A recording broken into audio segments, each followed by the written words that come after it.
Good morning, everyone. Thanks for joining. It'll just be a few moments.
If you have any questions, just put them into the comment area, and hopefully I'll be able to get to them.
Okay.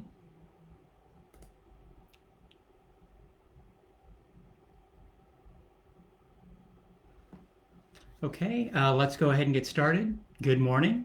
I'm Sunnyvale Mayor Larry Klein, and welcome to the 28th installment of my weekly virtual office hours. So happy fall. We are now moving into another season. So we'll start seeing, colder weather and rain, and we're already seeing much shorter days. But people continue to reach out and say they appreciate, our weekly live stream get-togethers and, hearing from the mayor. So I will continue to do these through the end of the shelter in place and even longer. This Facebook Live event is a great weekly chance for me to give you some updates, answer your questions, and of course, give you some general words of encouragement. So thanks for allowing me to continue to represent you and work for Sunnyvale during, these extraordinary times. I hope everyone is doing their part in staying healthy.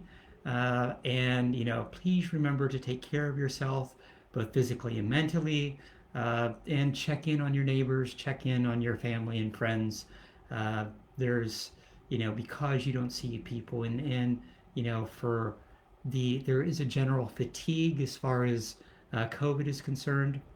And, whatever we can do to make sure that, our loved ones, our friends, our family are doing well, please, take a moment today and reach out. So, and of course, keep following the county health orders. People can really make a difference in stopping the spread of COVID-19. Washing your hands, not touching your face, reducing the number of people that you're coming in contact with on a daily basis. And, so maintaining a safe social distance when you're out.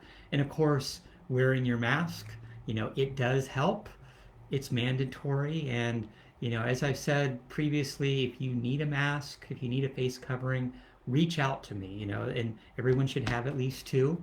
And I, have donated masks that I can give you. So please contact me. We're not out of the woods definitely yet. And you can be a carrier, or someone you can meet can be a carrier and be asymptomatic and not show any symptoms. So you do need to be careful as far as that's concerned. We are now 193 days after March 16th, and so next week will be the big 200. Since we started put the shelter in place order in place, and that was a big attempt from our counties to slow the spread of COVID-19. Since that declaration, a lot has happened. A lot more happens every day. I have daily press conferences and seminars to watch. I have conference calls and phone calls to confer and advocate on your behalf. And so, hopefully these events, this summary update is actually useful. Let's talk a little bit about what's happened at the federal, state, county, and city level over the last week or two.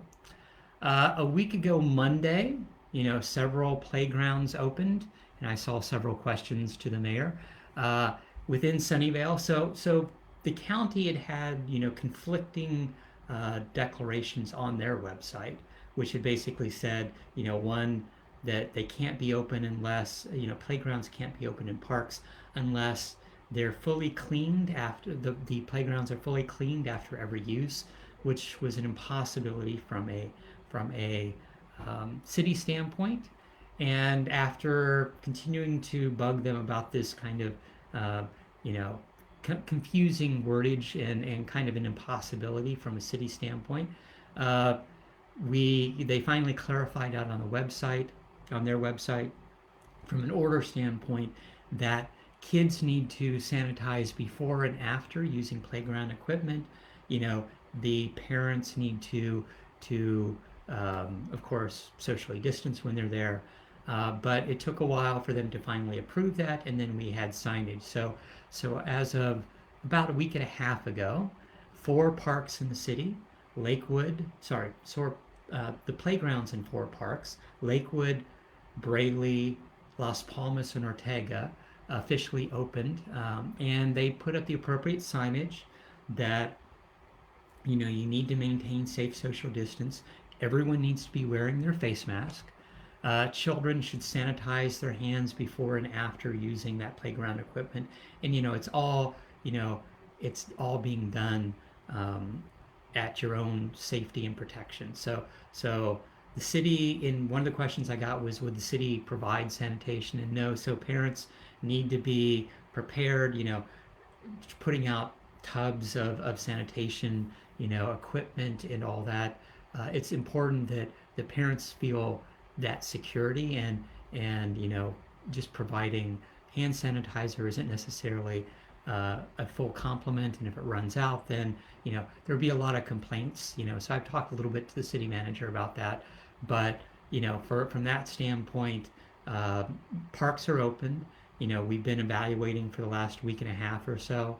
The city manager will be making a decision next week on whether to open more playgrounds or conceivably close those that were already open. I've heard both good and bad from different playgrounds, and so whether or not it needs to, self-regulate or whether or not we should be opening up more, the city manager is currently working with city staff to figure out what's the right thing to do. And then last Wednesday, there was a virtual press conference, and that was changing. Basically the county order was changed, and much like the county order had imposed fines for people gathering inside and not following the county health order, and there was one church in, I think, Santa Clara that racked up quite a few fines before deciding that yes, we can conduct services outdoors, and that's one of the things that is allowed under the current order. But they were like, no, we will only conduct them indoors, and so there were some issues as far as that's concerned. And what we did basically a week and a half ago, mayors from around the county joined the county supervisors as the kickoff for this new health order, and it was basically to impose fines on healthcare providers so that haven't been following the county health order to provide testing to anyone who needs it, who's covered. And that's one of the things that's been, an ongoing issue is the county health department has actually been providing a majority of the testing in the county.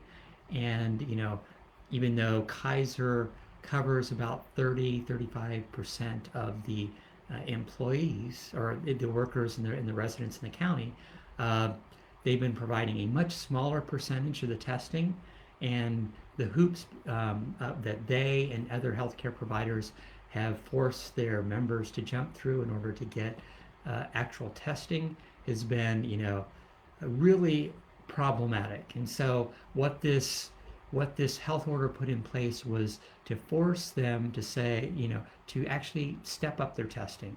And so they've been somewhat responsive in the amount of fines to make sure that they are, being responsive in testing people that need COVID-19 testing.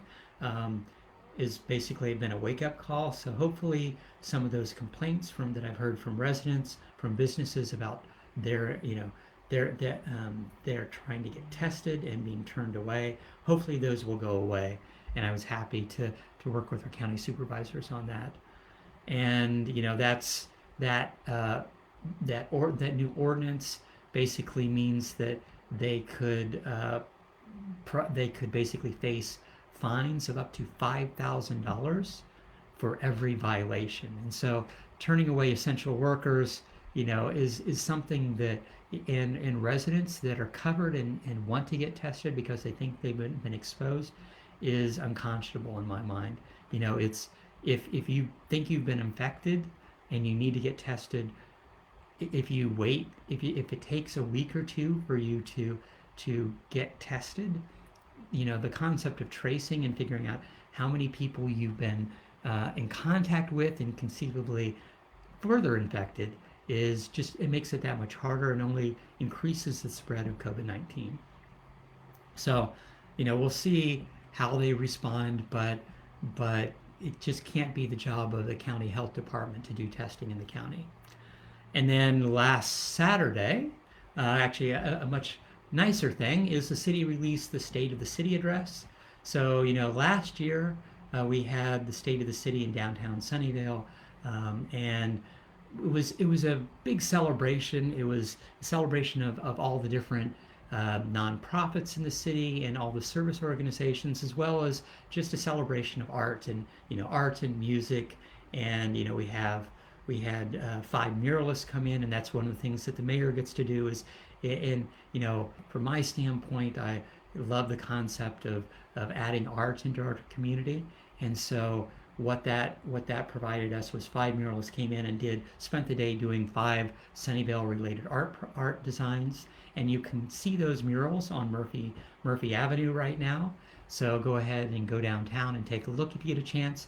And then for the last few weeks on a Tuesday night, we've been having, let's say, an interactive mural, and it kind of goes throughout the week.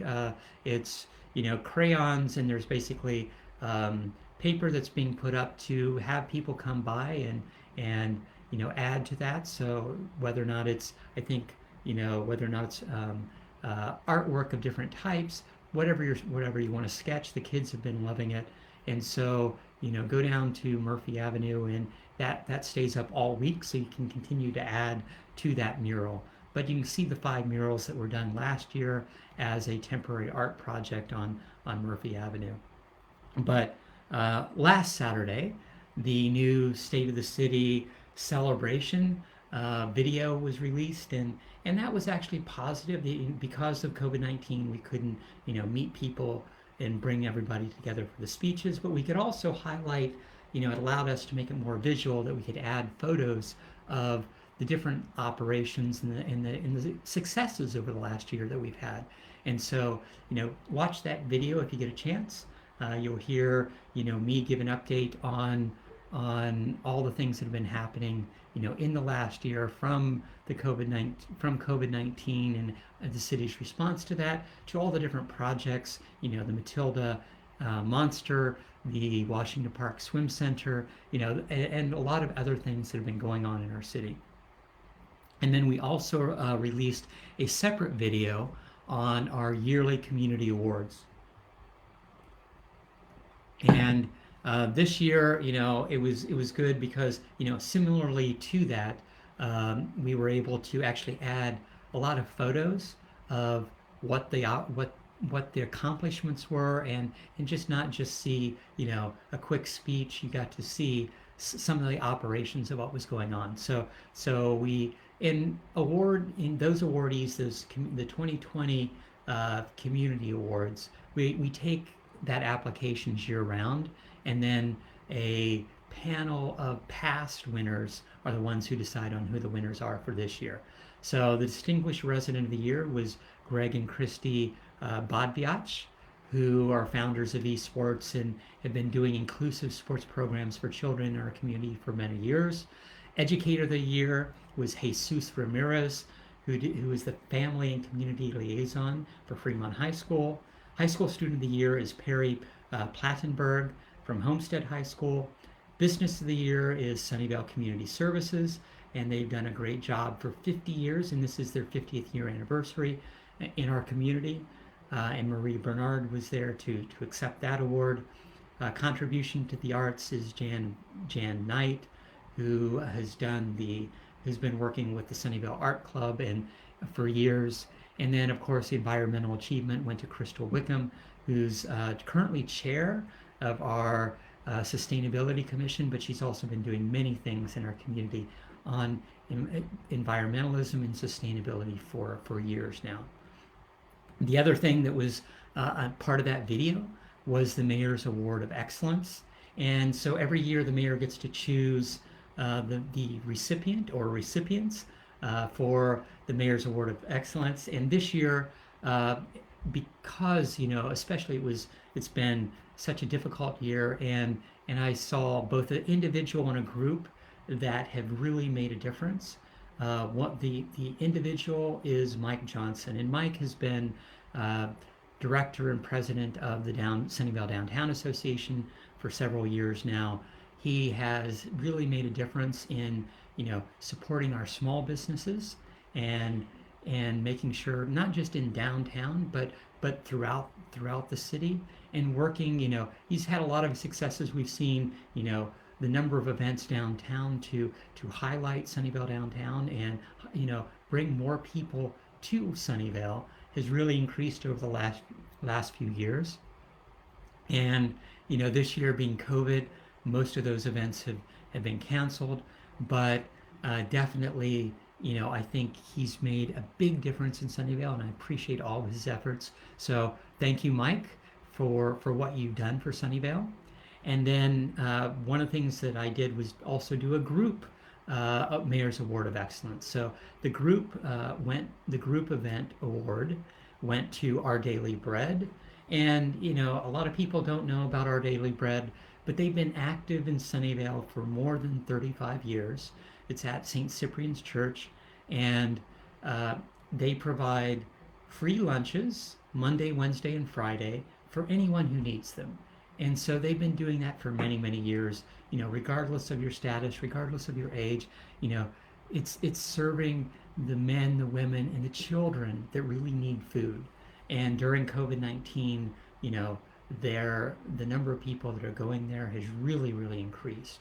And so from that standpoint, they've been doing a fantastic job, and I appreciate that, and I've only heard good things about their response in our community, providing meals to go. It used to be eating there, and that wasn't a possibility, but now providing meals to go, making sure that those that need warm meals, especially now, are provided for. So they provided more than 1.5 million meals since they began, and that's made an amazing difference in our city. So thanks to them, thanks to Our Daily Bread, thanks to Mike Johnson. That's one of the nice, that's one of the privileges of being the mayor, is you get to highlight some of the hidden gems, or highlight those people that have really made a difference in our city. So, and then so that happened. So that video of the award celebration, and you got to see all the city council members announce what the award is, and then also see kind of a quick video of that recipient actually receiving the award, and then some of the clips of whatever, a lot of these successes that they've accomplished. So if you get a chance, watch the State of the City, watch the awards, the award celebration, and it's heartwarming to see all the accomplishments that we've been doing. From a federal level, last Saturday, Ruth Bader Ginsburg passed away after battling cancer for years, and I just wanted to take a moment to acknowledge her, commitment, and her effect on our nation and on the judicial system for many years. She was an amazing woman, and the battle has begun to fill her seat on the Supreme Court. We'll see where that goes over the next few months. But I just want to acknowledge, her efforts and what she did while she was there. Being the second woman on the Supreme Court. And today she lays in state at the U.S. Capitol. You'll see I saw videos about that earlier, but she had an impressive history. And then let's go back to a state level. On Tuesday, Governor Newsom held a press conference, and it was a general update. It was on the wildfire season. We've now had wildfires burn over 3.6 million acres. And in retrospect, at this point last year, we only had 157,000 acres that had been burnt. And so from that standpoint, it's like this has been a much larger fire season, and fire season still isn't over. We still have 23,000 people that have still been evacuated from their homes. We've had 26 deaths, and we've had over 6,000 structures destroyed, and that doesn't include structures that have been hit partially by fire, or slightly burned. These are completely destroyed, and so it is a big effect on our community. We still have tons of mutual aid firefighters in California right now, and so and we have lots of firefighters still out there battling these fires. One of the other things that the governor mentioned was the testing infrastructure, and we talked about it at a state level, but that's a big thing that the state has been doing, is focusing to make sure that we actually have, and we mentioned this a few weeks ago, that putting in place the capacity to get testing done and results back as quickly as possible. That commitment is moving forward, and the sooner that gets done, the better it'll be for everyone. And then finally, the governor covered unemployment, and from that standpoint, there's been a lot. So a report was released, I think last Saturday evening, talking about the backlog of applications for EDD in our state. And I was actually shocked that it was 600,000 people are currently waiting for state benefits from unemployment. And so the governor talked at length on what they're doing to change that system. The system is fairly antiquated at this point, and so they're working to speed that whole process up as quickly as possible and attack that backlog of people waiting to get benefits. So we'll see how quickly that gets done, but it's at least it's being acknowledged that it is important, and there's a lot of people in need right now, a lot of people who've lost their jobs. I continue to hear about, I get companies that are continuing to do layoffs, and it's a difficult time for very many people. On Wednesday, let's see, the governor, on Wednesday there was actually a Livable Sunnyvale Mayor's Candidate Forum. So that was, if you get a chance, that video, I don't think it's online yet, but will be. But it was a candidate forum to talk about housing, transportation, and the environment. It was actually lots of good questions to talk about what we're going to do and what the different mayoral candidates are considering for their actions and what their vision is as far as housing, as far as the environment, as far as transportation. And so please please watch that if you get a chance when it's released. And then on Thursday, Governor Newsom signed an executive order, and he basically said that required that all new cars sold in the state by 2035 need to be zero emission vehicles. And so that was a big stake in the ground. I've heard, so that was, I think, done at a Ford plant or with a Ford car. That was signed, that executive order was signed.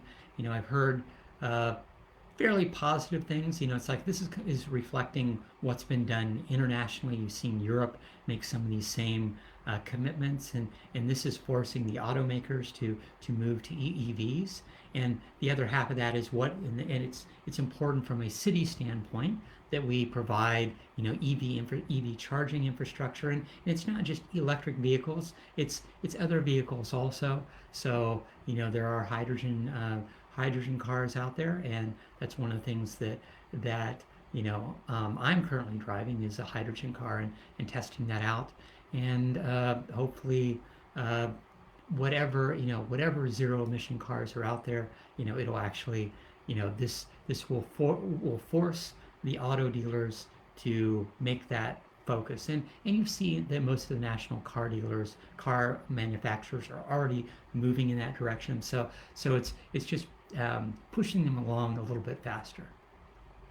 And then last night, as I mentioned last week, we had our last Unity event for 2020.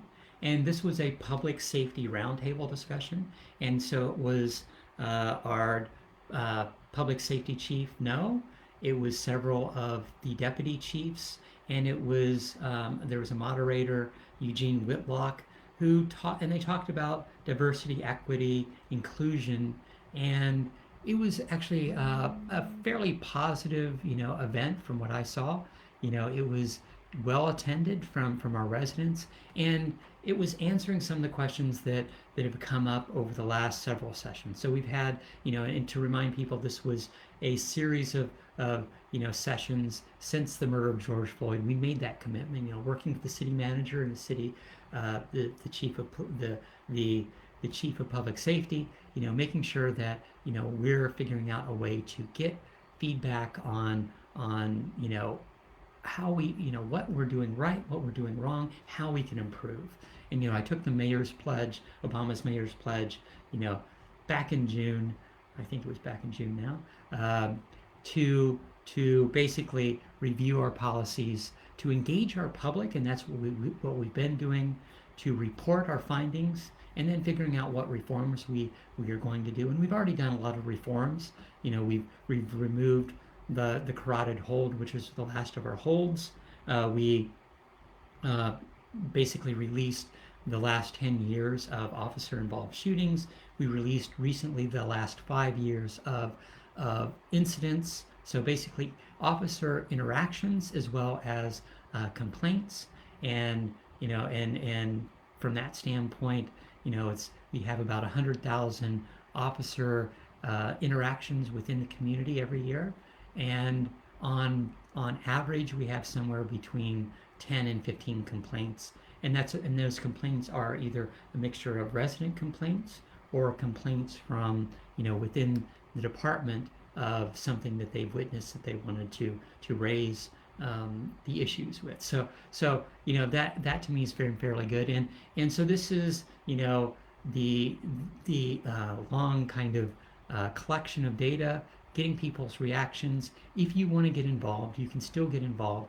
Go to sunnyvale.ca.gov/unity to sign up. Ultimately, a report will be coming back to council in October, and we'll continue to work with the chief, with the city manager, to figure out how best to respond to people's concerns. And then last night it was a busy night last night. There was also a and actually, if you want to watch that last Unity event, so last night's Unity event, that video has been put up online. And then the other item that happened last night was the Mary Avenue overpass outreach meeting. And so the city's been studying this proposal for a while. The last outreach meeting, I think, was back in January, prior to COVID. So this meeting was all virtual, as almost all of our meetings are nowadays. And so the city is studying the Mary Avenue extension going north, and this has been part of our general plan since the 1970s. But looking at a Mary Avenue bridge that would go where Mary stops now in Peary Park, and then go over 101 and 237 and land in Moffett Park. And so there are 5 different proposed alternatives that are being considered. One is 4 lanes of cars with a cycle track for bikes, and then pedestrian walkways. One is 2 lanes of cars with a cycle track and pedestrian walkway.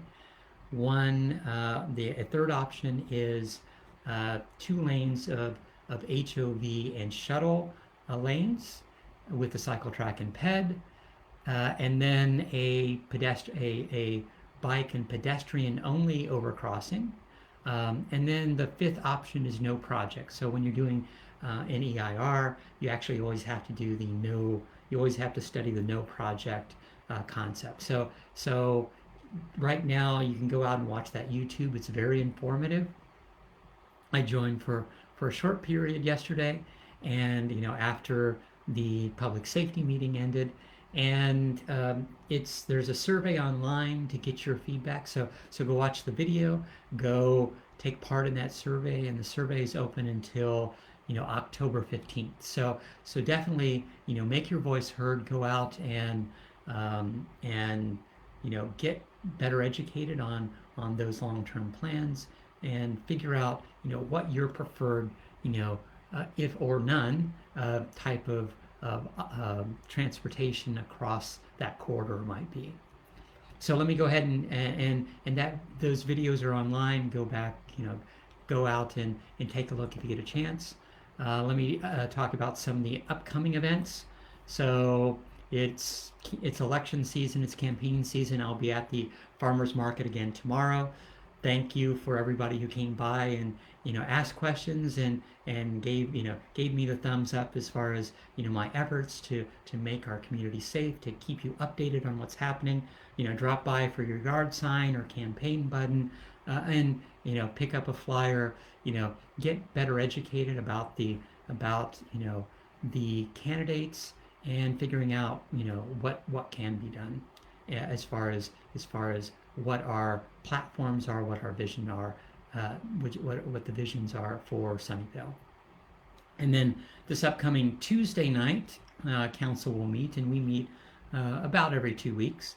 We'll have several things, but two main things. One is the adoption of the roadway safety plan, and so this is basically prioritizing projects, looking at going out for grant funding, figuring out what projects we will be investing in. And this is the whole thing of the ATP laid out certain number of projects, and the active transportation plan looked at that, as well as safe routes to schools, Vision Zero being where we've had someone injured or killed, looking at how do we improve that specific intersection or portion of our city. And there are multiple intersections that are being looked at. So from a signalized standpoint, let's see if I can go through them. El Camino Real and Cezanne, Fair Oaks Avenue and Olive, Wolf Road and Kiefer, Wolf Road and Arquez, Fair Oaks and Maud, Hollenbeck and Danforth, Wolf Road and Central Expressway, and Caribbean and Moffett. So those are the 8 signalized intersections that we'll be looking at funding. There's unsignalized intersections, and then there's just a general, some general other projects that will be looked at. So definitely, that's one of the main things we'll be talking about as far as funding those projects and how we can move those quickly forward and make it better for our residents. And then the other thing is we'll receive a completed study on the Eruv. And so an Eruv is a Jewish term for a system that integrates a number of private and public domains and creates kind of a larger technical private domain from the context of Jewish law. And so this was a study issue we kicked off about a year and a half ago.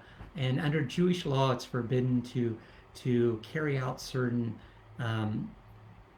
actions and carry certain items regardless of their weight, and from a private, except from a private domain into a public domain during Jewish holidays, and so such as the Sabbath, and this is usually lasts from nightfall on Friday to nightfall on Saturday. So the creation of an Eruv permits observant individuals to carry these items and perform certain actions that they would only be able to do within their own home.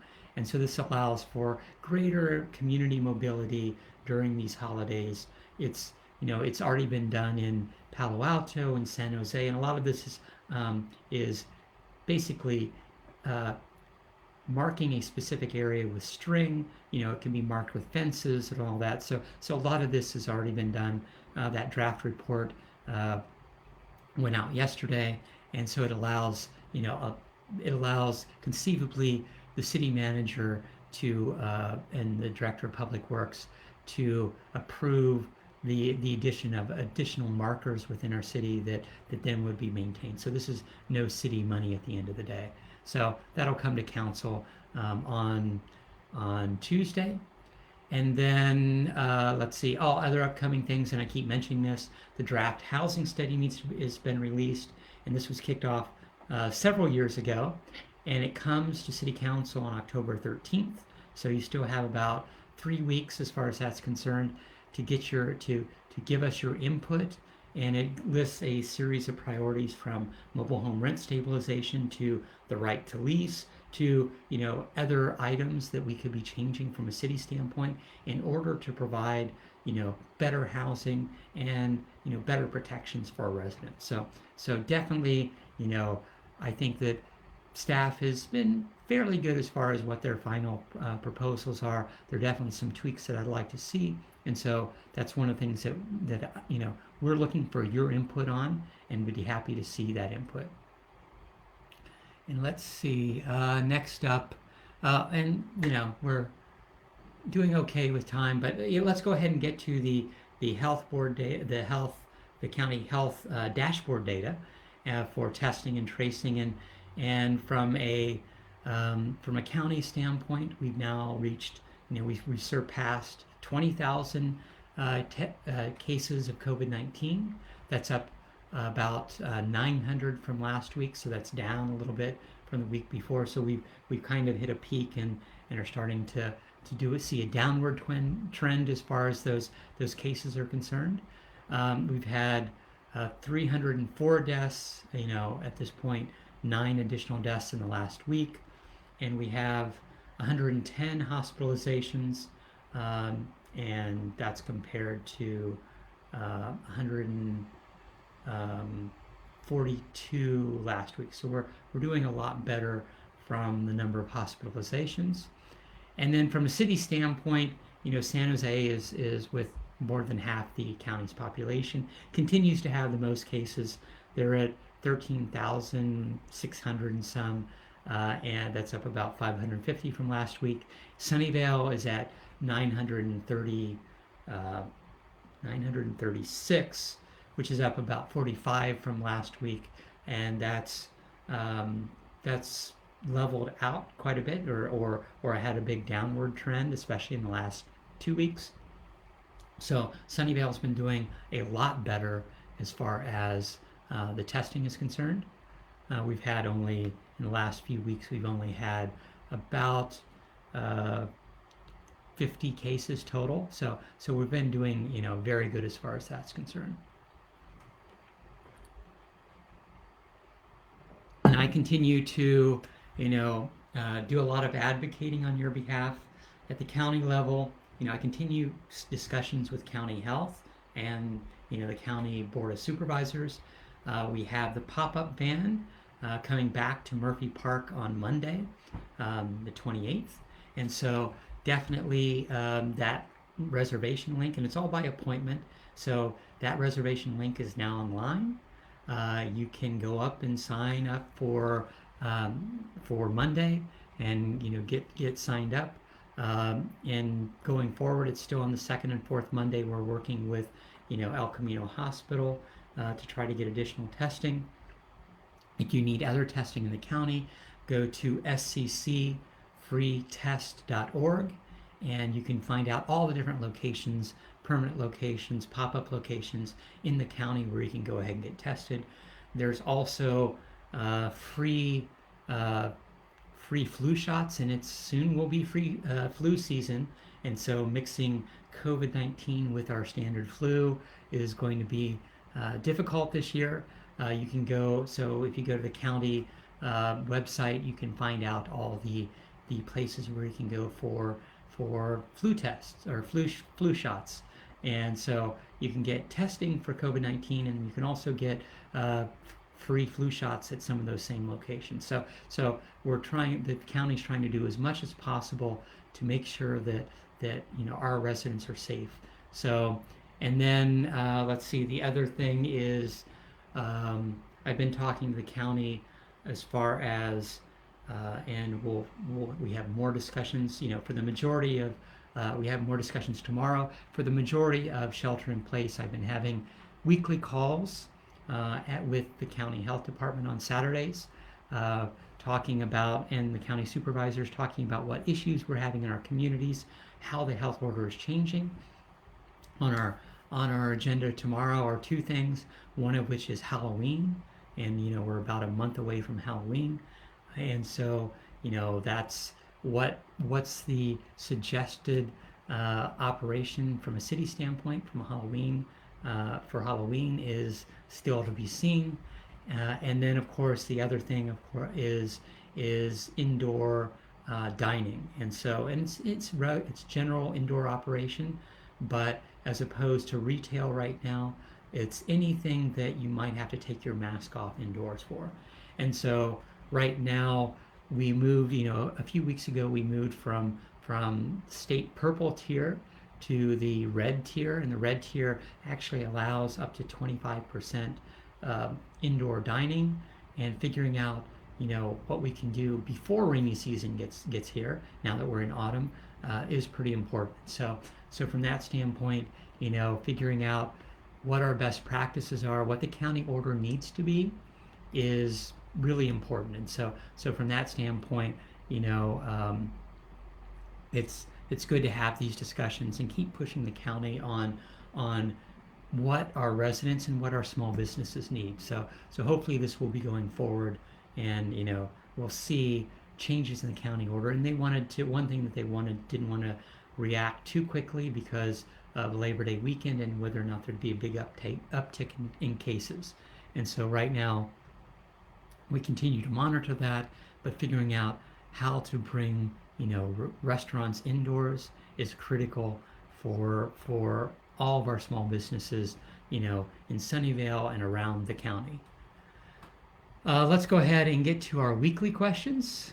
One of my questions is, I'm a bit confused about the fall activities guide that just came out. Most activities are listed as might be returning or not running. Is there going to be an information on this at some point? So yes, and I just met with the city manager yesterday about what our recreational fall programming will be, and it'll be a mixture of indoor, so virtual, basically virtual operation, and then in-person operation, whatever can be done safely, safe social distancing at the recreation center or online if it's all virtual. And we had some of those classes this summer. That those will be released, I think, in the next week or so, of how you sign up for those and what they will be. And so definitely we're moving to a certain amount of in-person operation. So we hopefully we'll get a lot more of those with appropriate distancing, with appropriate sanitation, and after every operation, whether or not that's, and I've heard there'll be some art classes and conceivably some pottery classes. So definitely that list will be coming out hopefully soon, so that people can take advantage of recreation, especially when they're continuing to shelter in place. Question is, what's happening with the Macy's parking lot? So I've been getting this question a lot for the last few weeks. Finally, all the fencing has just gone down this week, so it's a lot easier to park downtown when you're there for the farmers market, or just to visit a restaurant or something downtown. So that was basically torn up for one specific reason, which was to increase the mitigation of the groundwater. And the groundwater in the soil had been contaminated years ago from dry cleaners whose chemicals had been washed down the drain, and the plumbing had seeped through the plumbing into the ground soil. And so what they did was put in new pipes to pump water, to suck water out, to deal with kind of evaporating those chemicals and trying to improve the soil there. And so they had that area, about 2/3 of that parking lot, fenced off for the last about a month and a half. The fences started coming down a week ago, and just this last week they've all come down. So now you can go downtown again and not have any real issues as far as parking is concerned for those that are interested. Another question I got is, when is Whole Foods opening? So that was part of the State of the City address. So if you take a look at that, you can, that was there also. They are actively working on the interior of Whole Foods. So it's actually, the build out is looking good. The operation now, it will be open at the beginning of November. So that date is relatively firm now. They are definitely wanting to open before Thanksgiving. That's one of the big things that market does is providing kind of Thanksgiving dinners and all the things that people might need during Thanksgiving dinner. And yes, Thanksgiving will be not as festive this year, conceivably. There won't be as many big gatherings of parties, but it's providing all those essentials to people that they need. And so it'll be great to have a new market opening in downtown. Hopefully, they're guessing beginning of November. Let's see other questions. Can we reopen park playgrounds? They're open in Los Gatos. So we've already been opening them, as I talked about earlier. Four opened a week and a half ago, and we're evaluating those and making sure that people are following the order, and so that's important. Let's see. What is Halloween going to look like? Well, right now, I don't know. We're still deciding, but because the number of test cases and a lack of a vaccine and everything else, it doesn't look good as far as door to door. Although, maybe with appropriate, I don't know, maybe with prescribed ways of passing out candy differently, maybe it can work. With masks and everyone wearing masks. I do think that's really important, but we'll see what the county health says in my meetings with them. Definitely, it's been there's a need to celebrate Halloween. So Sunnyvale has had a yearly pet parade for years. It then didn't go on for years. And working with residents, we were able to reinstate it last Halloween. This year it will actually be going virtual. So from a pet parade standpoint, that will be a virtual pet parade, and you'll be hearing a lot more about that in October. So definitely still plan for that. We're looking at doing something similar, conceivably from a city standpoint of being able to kind of highlight all the people that, and this is really a festive holiday for a lot of children who dress up in their costumes, and it's not just about candy, but it's about other things also. So I think it's expressing themselves, expressing what either they aspire to be or what they love. I think that's a really fantastic thing about Halloween.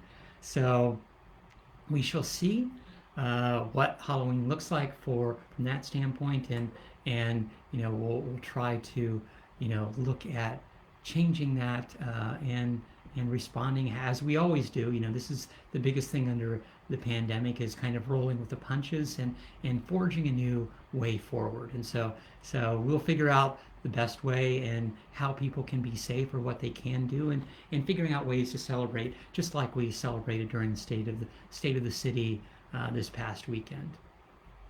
Let's see. Any other questions? When are schools opening? So we are now about 2 weeks into our red period, and from a county level, that meant that schools could actually open. I've been talking to several of the school districts, and they're not ready. That being said, that there are multiple private schools that have opened with a certain amount of restrictions. So we'll see how that's going. And it's been mainly elementary schools at this point, and so that's we'll see how quickly we can put measures in place for the other school districts. But it is remote learning for now, and they're looking at how that can be improved. Another question is what's happening with the census. So we're only a few days away to the end of the census. September 30th is the last day to turn in your census data. And so we're doing better than we did in 2010 as far as the percentage of the city that has returned their census data. We're still under 80%. So hopefully we can get there. It's critical that if you know someone, or if you haven't filled out the census, please do so. It's critical for a services standpoint, because all the federal funding that we get is all based upon our census, not estimated census, but what our census is. And so it's critical for the next 10 years on figuring out how much federal money we get for Sunnyvale Community Services, for other service organizations and other operations within the city. So please do what you can. The deadline is September 30th, and you'll see people going out and knocking on doors. If you need to fill out your census, it's really simple.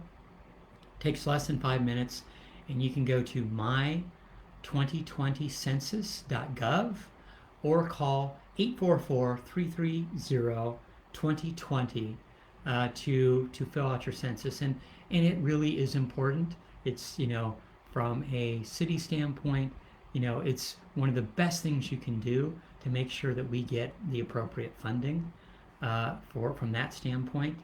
And, what's happening with the elections. Oh, yeah, one thing that I did want to mention on Tuesday night's meeting is council will be taking advocacy positions on, or not, depending upon what council's votes are, on the different county measures and state measures. So if you have your opinions, definitely give that to council on these different state measures or the county measures, or the city measures. There's several school district measures that are parcel taxes that are in place that are on the ballot for November. So definitely make your voice known. From an election standpoint, people continue to say that they're worried about the elections and possible delays. You'll be getting your mail-in ballot within the next 2 weeks or so. So, and because the Voters Choice Act, you will be able to vote anywhere in the county.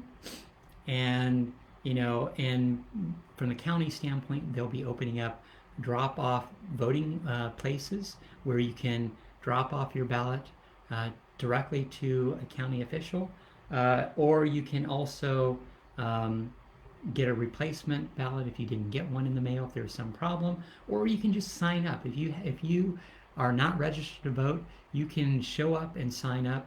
There'll be 22 voting locations within the county, and you can go to any of those for the 11 days prior to the elections. And I think there will be one here in Sunnyvale. We'll be having those locations a little bit in early October. And then there will be another 88 that will open Halloween, so 4 days before Election Day, and Halloween's on a Saturday this year. So you'll be able to drop off your ballots there on Halloween, and then there will be voting boxes around the county, more than 100 of those that will be put in place on when the ballots go out. So there's lots of ways. You don't have to specifically depend upon the United States Postal Service to return that by mail, but and the other thing the county's done is actually extend the time frame of receiving mail from ballots. So they do need to be postmarked by November 3rd to get your ballot counted, but the county will be accepting those ballots for 17 days after that actual election day. So, so I've been, talking to a lot of people about that, and, voting is safe, and, it is, really important as far from that standpoint to make your voice heard, and hopefully, things move smoothly as far as the elections go. It's about 10 o'clock, so, let's go ahead and start wrapping up. Thanks again for joining me this week. It's, as always, I continue to be proud of Sunnyvale's response to the pandemic. It's very busy times, and it's difficult for a lot of people. New issues come up every week, and your response can make a difference. If you know of new problems, definitely feel free to reach out to the mayor. One of the questions I got this week, which I forgot to mention, was what's happening. Why is there continual helicopters flying over the Apple campus and making tons of noise early in the morning, late at night? And so I reached out to the my Apple government representatives and found out that ultimately, and this has been happening several days over the last week or two, lots of noise, and a stationary helicopter creates a lot of noise, and so and what they were doing was, it was a marketing, a Marcom project where they were doing videos conceivably for upcoming events, and so what they've done, what they committed to do was stop using the helicopter and only doing plane flyovers, and they're almost complete. They need, I think, one more day of operation there, and I didn't know about that problem until residents started telling the mayor about it, and so I was able to, find what the problem was, what the cause of that was, and got Apple to ultimately change from having a helicopter hovering where all the noise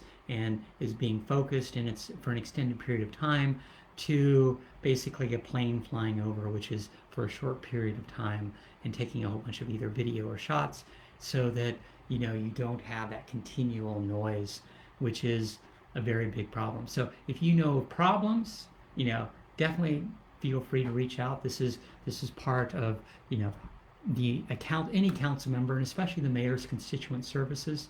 But that's part of the job, and thank you.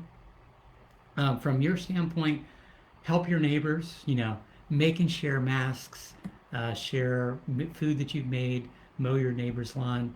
Whatever you can do to create a positive influence in your community.